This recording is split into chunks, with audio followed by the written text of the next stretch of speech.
Assalamualaikum warahmatullahi wabarakatuh. Today my group will present about our topic Al-Darurah and its application in halal food industry. My name is Jahmaratul Fidah binti Uthman.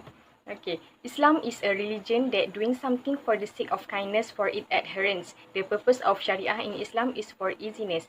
Everything that gives easiness, not a troublesome, is Sharia of Islam. The topic of this research is Al-Darurah and its application in halal food industry.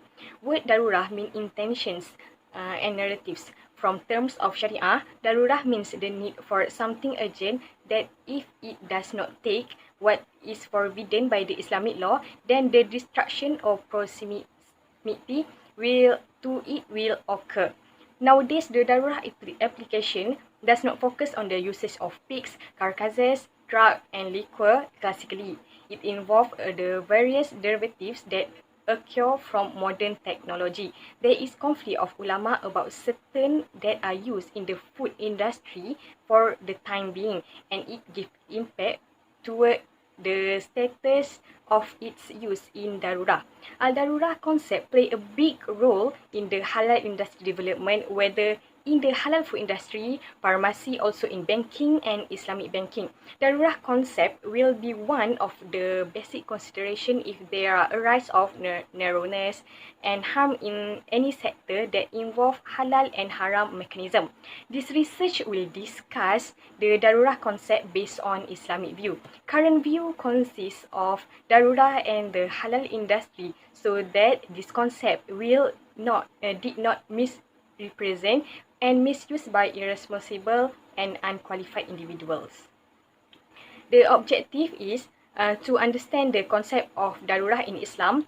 The second one is address the current issue of halal food industry that apply the concept of Darurah. And the third is understanding the function of Ulul Amri, the Department of Islamic Development Malaysia, JAKIM, and State's Department of Religious Affairs, JAIN, in the problem solving regards to the issue that we discussed. Just like we have learned in the chapter 4 before, the concept of halal and haram by Yusuf Al-Qaradawi. In the principle number 10, compelling necessity, which is Darurah dictates expansion. In this era and halal food industry, it means we need to avoid the harm or something bad from being happen, because the food in Malaysia are sufficient, but we have to hinder the insufficient. Assalamualaikum warahmatullahi wabarakatuh. Hi to all of you. My name is Nur Ashikin binti Azman. You can call me Shikin.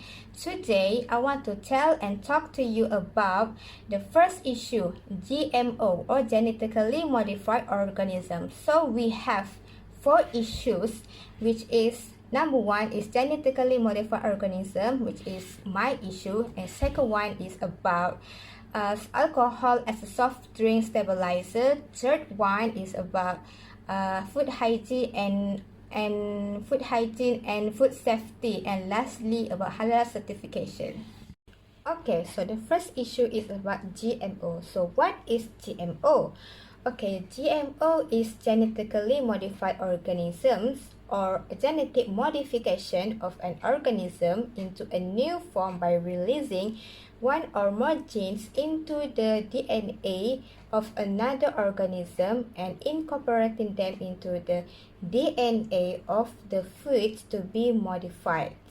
So, to understand about the GMO, so the GMO is an organisms that have been genetically modified through modern biotechnology.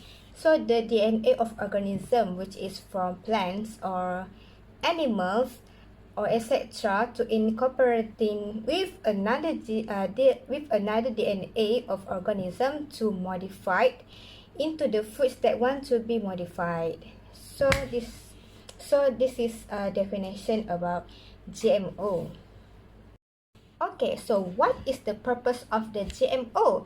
So the purpose is to improve human life with taking advantage of it that can be beneficial to human health and industrial sector.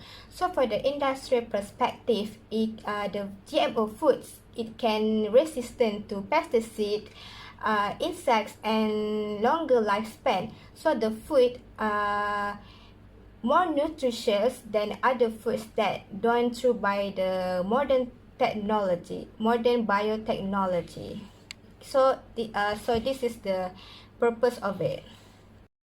Oh, so additionally, the GMO products, the procedure is significantly simpler to create a more food and beverage products for industrial perspective. Okay, for this slide about the example of GMO foods, there are various examples of GMO food, but I just took 6 of them, which is soy, corn, canola, tomato, brinjal, eggplant, and potato. So the canola is a combination of word Canadian and ola is mean oil. So the canola is an oilseed crop produced by crossbreeding of plants. The canola is a vegetable oil. Okay, for the next slide is about the issue of GMO. There is 2 of them, which is safety matter and the illegal substances used in GMO products. According to the World Health Organization (WHO), the issue of GMO is about food safety, the impact on environment, moral concern, and even ethical issues. So from that, there are numerous international discussion to find the best way to use the GMO products that can be beneficial to human health. So the first issue is about safety matter. Okay, the issue arises when the monarch butterfly population in New York that is affected by genetically modified corn, jagung. So the GM corn is not modified to adversely affect the butterfly, but the side effect of the product has poisoned the butterfly larva and decreased its population. So from this issue, it becomes controversy in European countries. So another issue arises about the safety matter of GMO products is the bean product that has been genetically modified in bean gene due to some reactions that destructive human well-being who have oversensitive, which is allergic to peanut products. So from that, this product withdrawn for the market business for the safety of human health. Okay, now we go to the next issue about the illegal substances used in GMO products. So this issue is a major problem to Muslims because there are claims that the GMO products contain non-permissible ingredients. For example, human hemoglobin, B may containing human coagulation factor, and lastly human pig organ. Okay, so because of the non-permissible ingredients, so the Muslims concerns whether this product can be eaten or not. Okay, for the next slide is about the discussion. According to National Council of Fatwa Islamic Affairs Malaysia, on 12 July 1999, a gathering was held to address the GMO issue.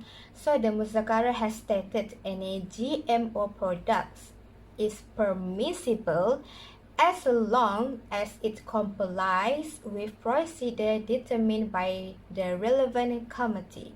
Furthermore, any GMO products that contain prohibited substances, materials, ingredients, which is pigs, DNA, and unslaughtered animals are not allowed to be consumed by Muslims.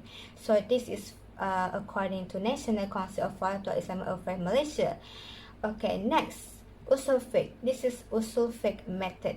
Okay, origin of things to be lawful and the original ruling of an illegal is illegal ruling when mixed with an illegal halal with either many or few, then ruling is illegal. So, to understand that, even though the forbidden substances used little in GMO products, it's still considered haram to consume it. Even though they use a little, still haram to consume. Remember that.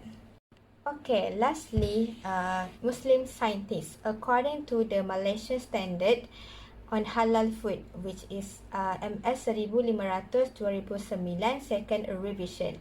The GMO is a modern biotechnology products is food and beverage containing products and or byproducts of genetically modified organisms, which is GMO, or ingredients made by the use or manipulating of genetic material of animals that are non-halal by Sharia law are not halal. To conclude that the GMO products is permissible to consume it as long as use permissible ingredients, materials, substances, and also follow and using the halal method of production. Okay, so this slide is a continuous study punya slide. So there are various pertaining issues to GMO that are listed in the Al-Quran. For example, products, food and beverage made from processing of the pork's DNA through biotechnology can lead to shirk, and shirk is prohibited. Shirk is shirik. So the production of GMO products use non-permissible ingredients in halal food industry does not consider as necessity darurah due to existing other alternatives. Okay, existing other alternatives, for example, slaughtered animals that comply with Sharia law, or use plants that not hazardous, poisonous, or intoxicating, or can be harmful to human health. So if they use the permissible ingredients, so it can legal to consume the GMO products. Okay, next is the proof from Al-Quran. First one is the Quranic verse from Surah Al-Ma'idah ayat yang ketiga that has stated about using illegal substances, which is pork's DNA. The translation is forbidden to you for food are that meat, blood, the flesh of swine, and that on which has been invoked the name of other than Allah. To understand that, this verse is only stated about the basic rules in Islam that related to modern biotechnology products. So the second one is the Quranic verse from Surah Al-Alaq ayat kelima that has stated about genetic engineering is one of the application of science that Allah taught human beings. The translation is taught man that which he knew not. Okay, so to understand that, this verse, Allah taught human beings how to using the modern biotechnology process product. Okay, thank you for listening. I end my speech here. I hope you understand about the GMO. Okay, so we go next to the presenter, which is Maria. Thank you, Norashikin, for your interesting explanation about GMO. Okay, next we continue with my topic, the issue of alcohol in soft drink as stabilizer. Okay, next, the issue of alcohol as soft drink stabilizer. The stabilizer is an additives in food. What is food additives? Food additives are any substance that is intentionally added to the food in small quantity but not included vitamin and mineral. Food additives are added into the food are purposed to extend the shelf life of food, improve quality of food and presentation such texture, color, appearance, taste, and consistency, increase the taste of food and give users a choice to consumers. In Food Regulation 1985 Part 5, food additives and nutrient supplement, they are stated in specific substance in Table 1 and Table 2 of 11th Schedule shall be permitted as food conditioner. There are alcohol used as fining agents to stabilize soft drinks, to stabilize the drinks. According to the 4th edition of Kamus Dewan, alcohol is flammable and intoxicating chemical in liquid form. Okay, next we go to the opinion of Jumhur about alcohol, about arak. Okay, the scholars from Mazhab Shafi'i view alcohol as najis, which is impure, for it is included as intoxicating substance. This is stated in Fiqh Al-Manhaji from Surah Surah Al-Ma'idah verse 19, which is mean, "O you who have believed, indeed intoxicants, gambling, sacrificing on stone altars to other than Allah, and divining arrow but the defilement which is najis from the work of shaitan. So avoid it that you may be successful." And the second is from Ibnu Umar radiallahu anhu, Rasulullah sallallahu alaihi wasallam said, "Every intoxicant is harm and every intoxicant is prohibited." It's Sahih Muslim 2003. And the third is from Sayyidatina Aisyah radiallahu anhu, Rasulullah sallallahu alaihi wasallam said, "All drink that produce intoxication is haram, which is prohibited to drink." It's Sahih Bukhari 5236 and Sahih Muslim 2001.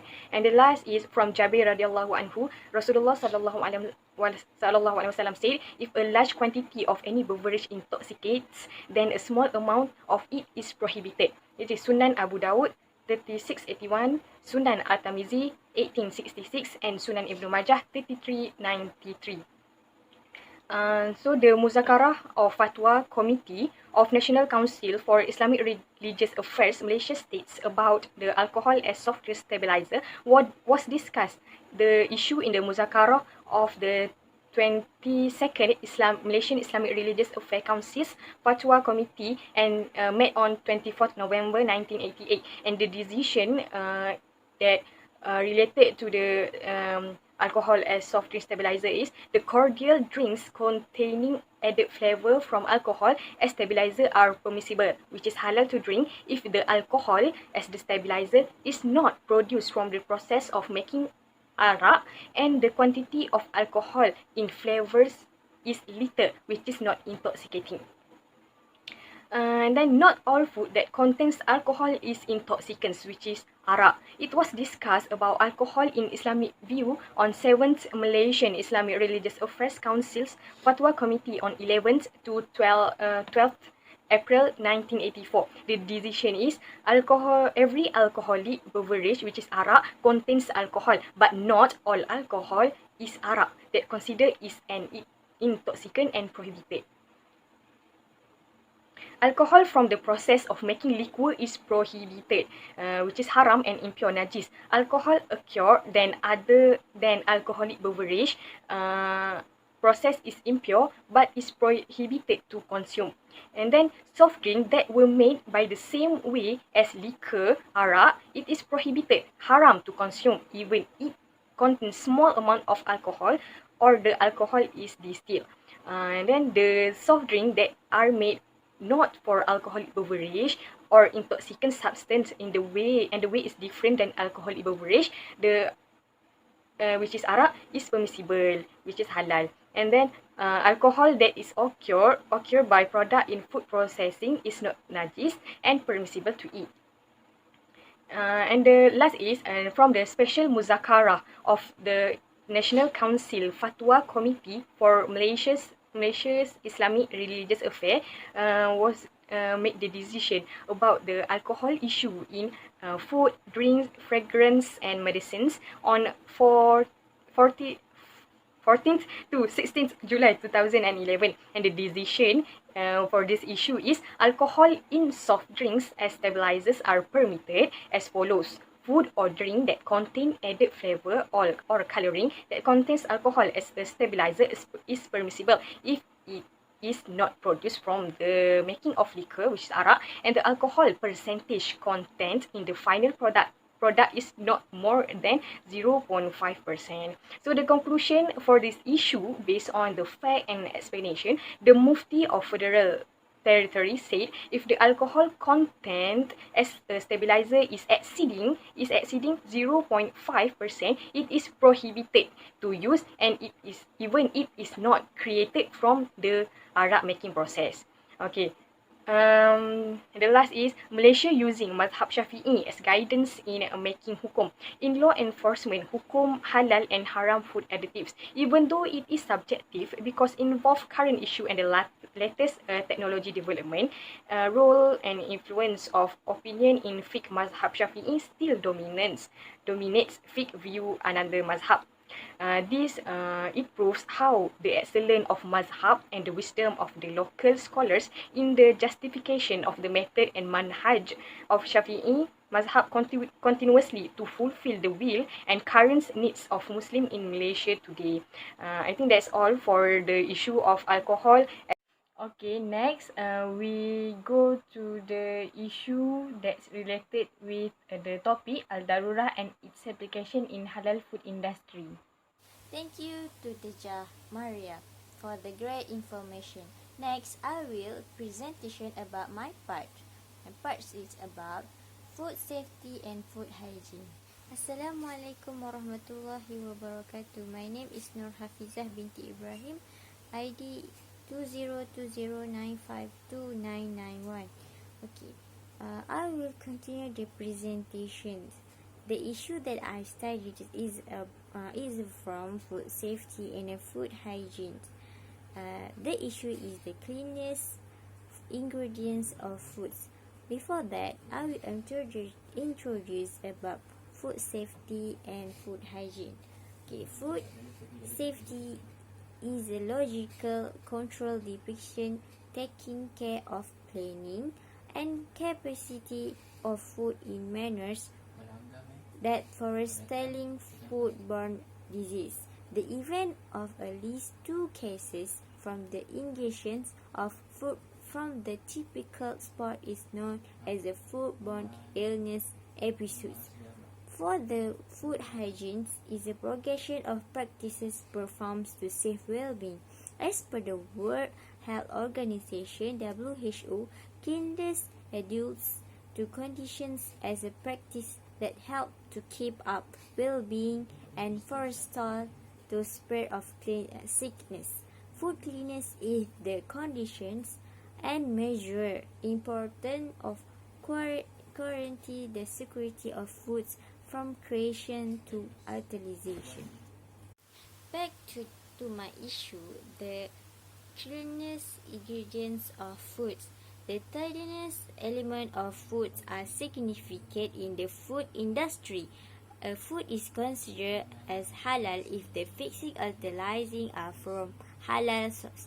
For this situation, the instrument that utilization during the time spent creating an item should be spotless and as per set up rules, just as the way at which the fixing were prepared and take care assumed as imperative. Shop is decided that halal tayyibun of the items.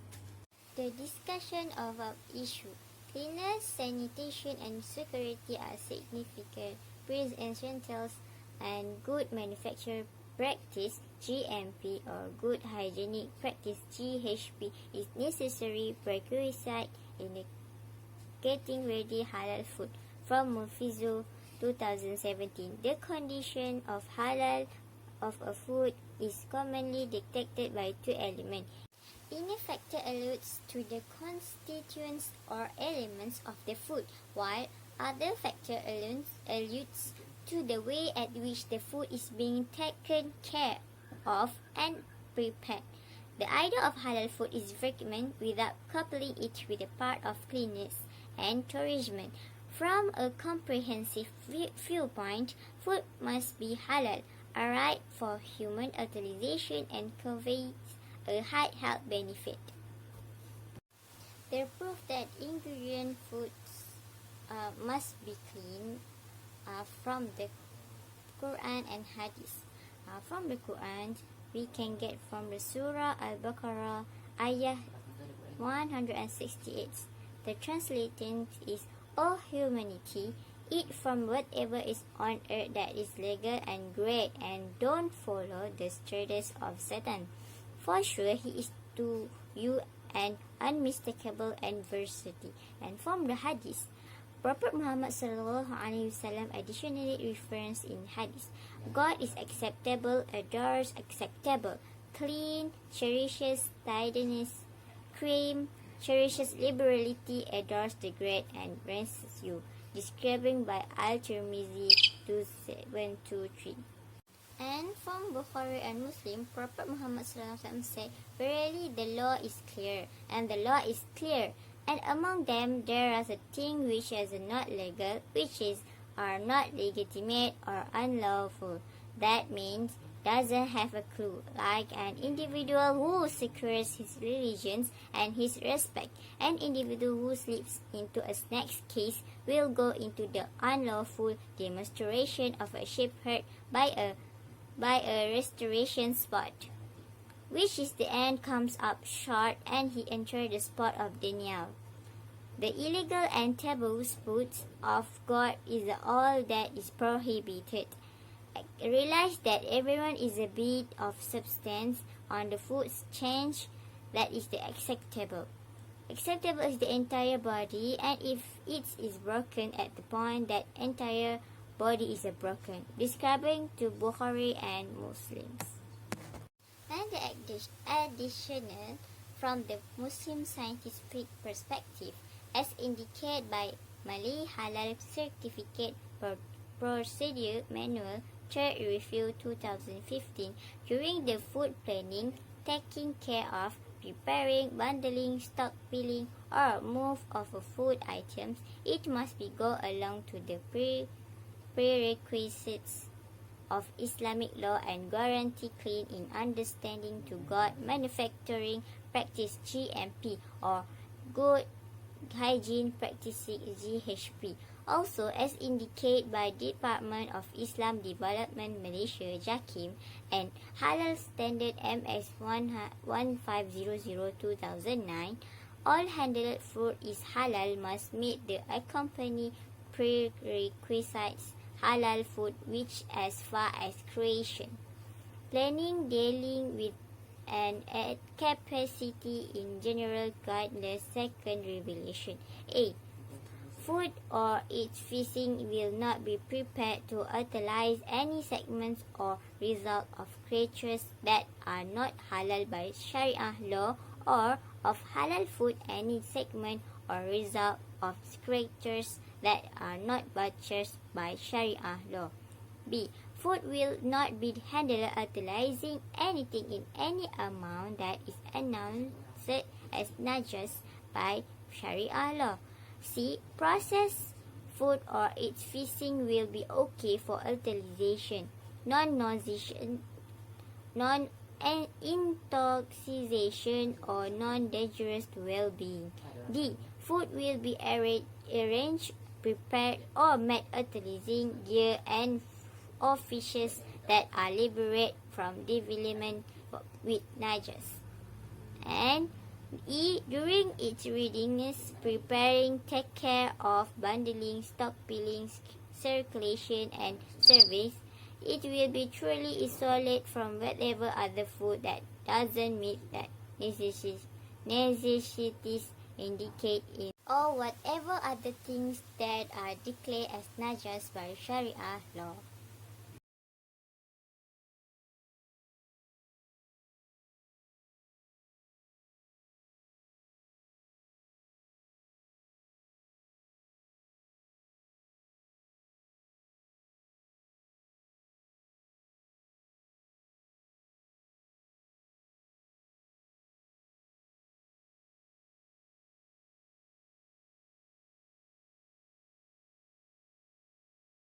Next, I will give to Zika for the next presentation.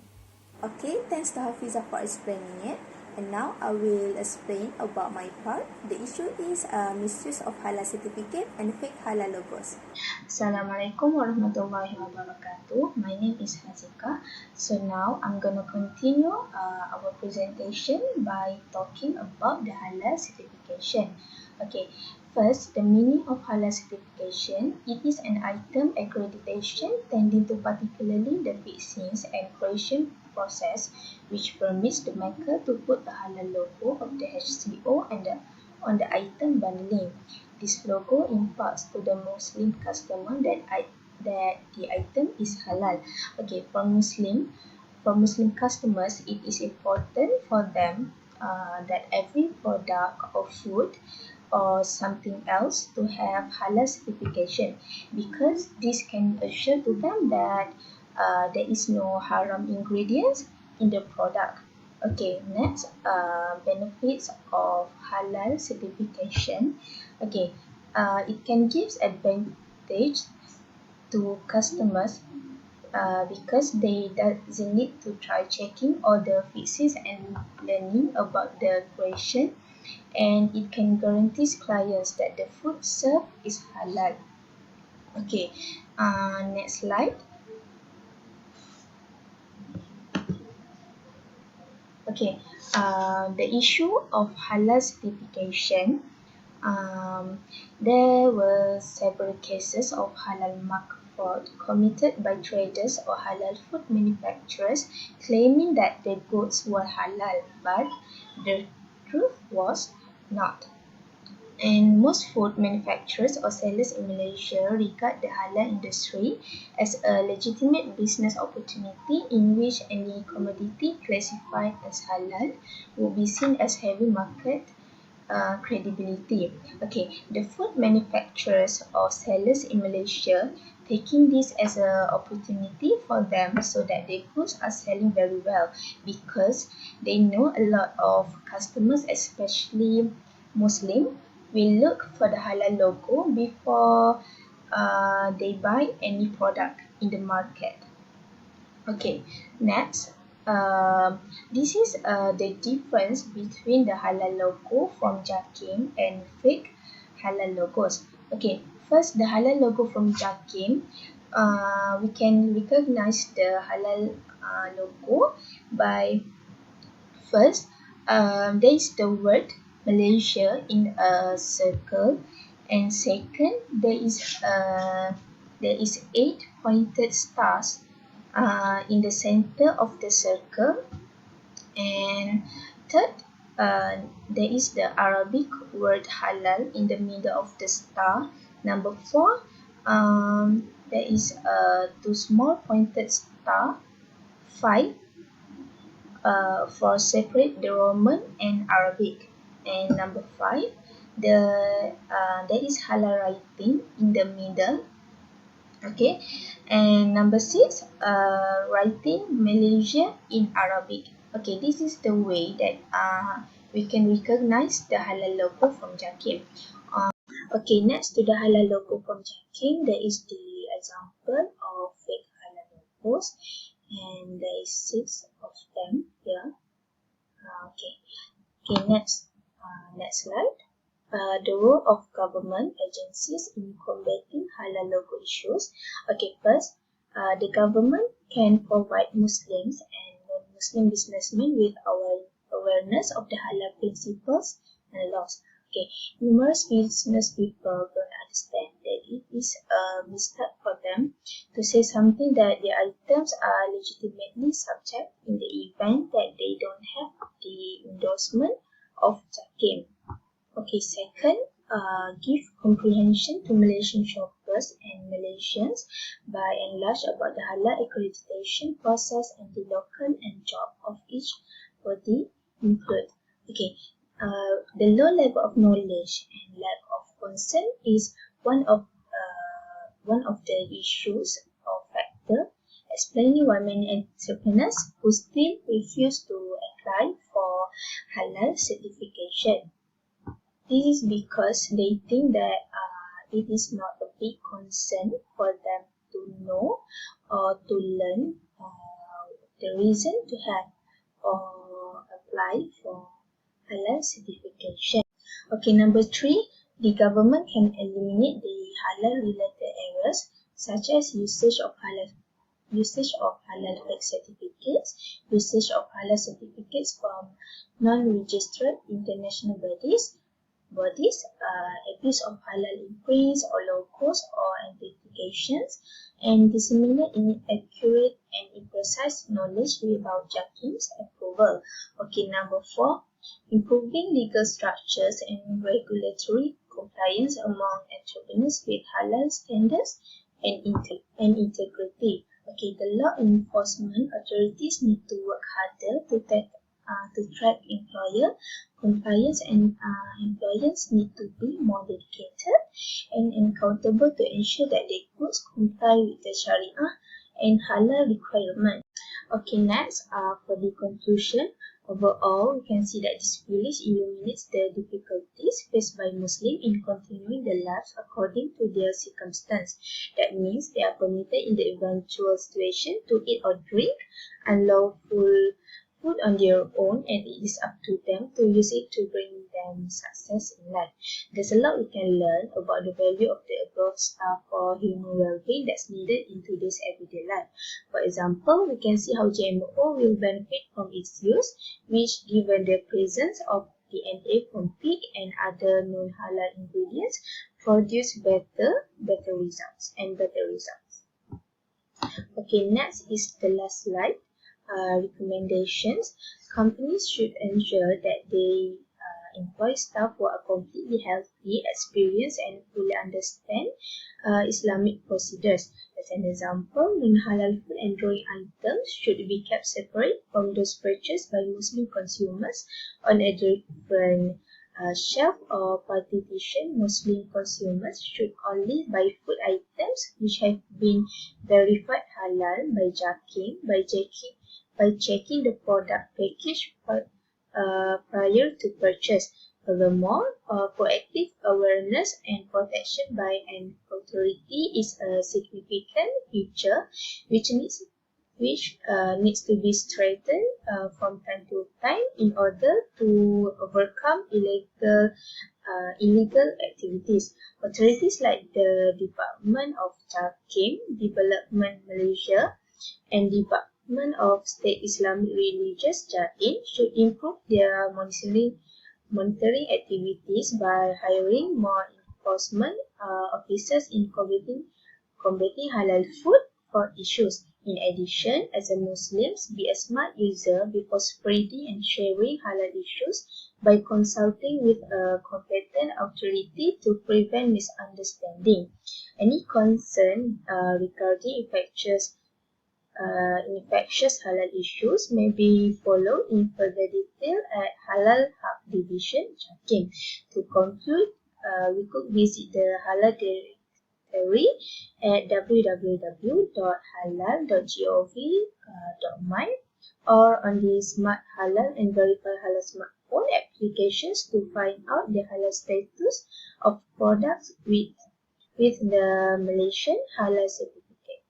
Okay, that's all from us. Sorry if there is any lag about the presentation.